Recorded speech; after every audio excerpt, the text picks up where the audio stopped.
A late addition to this year's agenda was a visit by Building and Construction Trades Department President Mark Ayers. He appeared at the request of President Hunt, who wanted Mark to share some good news that the department had been working on. Last week, I was with President Obama, who held an event at IBEW Local 26 Training Center in Lanham, Maryland.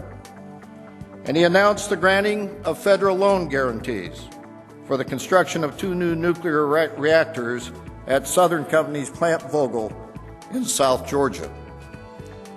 President Obama acknowledged the importance of such an investment-oriented approach when he said this: whether it's nuclear energy or solar or wind energy, if we fail to invest in the technologies of tomorrow, then we're going to be importing those technologies instead of exporting them. We will fall behind, he said. Jobs will be produced overseas instead of in the United States of America. And that's not a future that I accept. President Ayers told the conference attendees his department is working hard to move forward on the implementation of the executive order on project labor agreements. They are striving to create new industry relationships across the board, from oil and gas to renewable energy to the pharmaceutical industry. Businesses and industry are overhauling their priorities right now. They're looking more long-term and seeking more value and seeking more innovation and seeking more productivity. And that, ladies and gentlemen, brothers and sisters, that is our sweet spot. The times, they are a-changin', and they fit nicely with our fundamental brand promise of value on display every day. Financial expert and economist Chris Lissner delivered his analysis of how we arrived in the tough economic times we're in and what he thinks our industry can expect in the future. Lissner talked about the vicious cycle of a down economy. The lack of jobs spurs the lack of customer confidence, which means a lack of spending, which means a lack of jobs, a situation that began in large part due to the housing bust. Unfortunately, as losses started to pile up in the residential side, the commercial side pulled in its horns as well. Commercial follows residential on the real estate side on a lot of different business lines.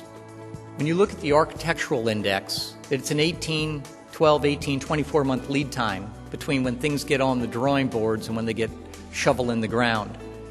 This index fell off the map starting actually in 2007 and finally bottomed out in 2009. And although it's come substantially up from its bottom, it's barely up to the lows that it hit in 2001. This does not bode well for commercial real estate. Lissner believes the only remedy, really, is for time to pass and for the market to absorb things that were overbuilt. We believe that employment is going to be slow and stubborn to come off. The unemployment rates are going to be slow and stubborn to come off. We expect, historically, unemployment follows the economy by about a year. In theory, we ended the recession in the third quarter of last year. In theory, by the third quarter of this year, unemployment will have topped. Our expectation is that it may still be bumping around 10% come year end this year. While everyone would feel better about a more positive outlook if union iron workers and contractors aggressively seek it, there is still work out there to be had. While the market is shrinking, our slice of the pie can increase. And I think that we'd be doing our national brethren a favor to build things properly and efficiently and on time. As construction in the power arena is going to be one of the few growth areas, nuclear power comes to the forefront as a clean source of energy. A panel discussion on this topic was next on the docket and included Bob Powers from the Nuclear Energy Institute moderating, Tim Reddington, Len Petrie, Dave Begler, and President Ayers. Very first words out of President Obama's mouth was the building trades, and that was a good feeling. So we're now looking at about $54.5 billion that are going to be available for loan guarantees for new reactors. And that's quite a few reactors. The importance that union members do this work and do it right is paramount, because when you build something as contentious as a nuclear power plant, every action is magnified. as this nuclear, we think it's I guess the renaissance, whatever you choose to call it, as it comes back, it's going to be real significant that we do it and that we do it right.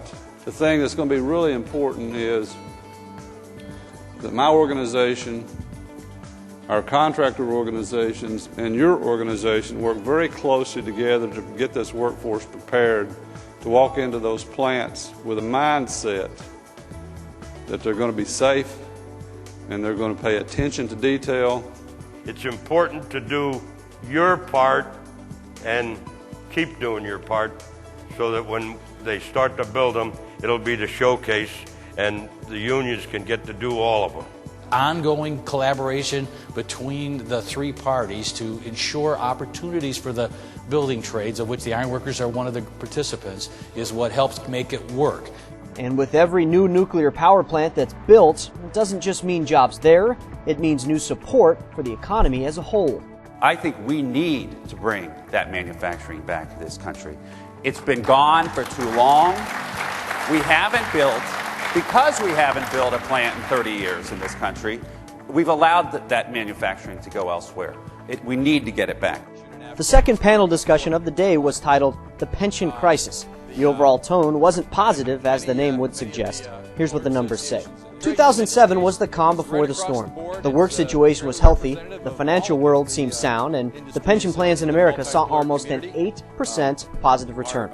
In 2008, the winds of change began to blow and plans lost 22% of their value. 2009 was the cleanup and damage assessment. 8% of pension plans are now in the green or fairly healthy zone. 62% are in the yellow or cautionary zone, and 31% are in the red.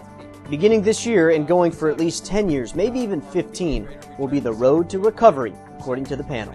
There are some proposals for relief going through the House and Senate as we speak, with the House being more open to larger, quicker relief measures. The Senate is in favor of a more narrow scope. In the near future, it was recommended that both employers and unions both assign a representative to stay abreast of the regulatory letters from the government, answer phone calls, and just really be proactive where monitoring their investments are concerned, because time is the enemy and these problems aren't going away. As the saying goes, nothing is worse than doing nothing, and as the panel wrapped up, moderator Ron Gladney spoke to that.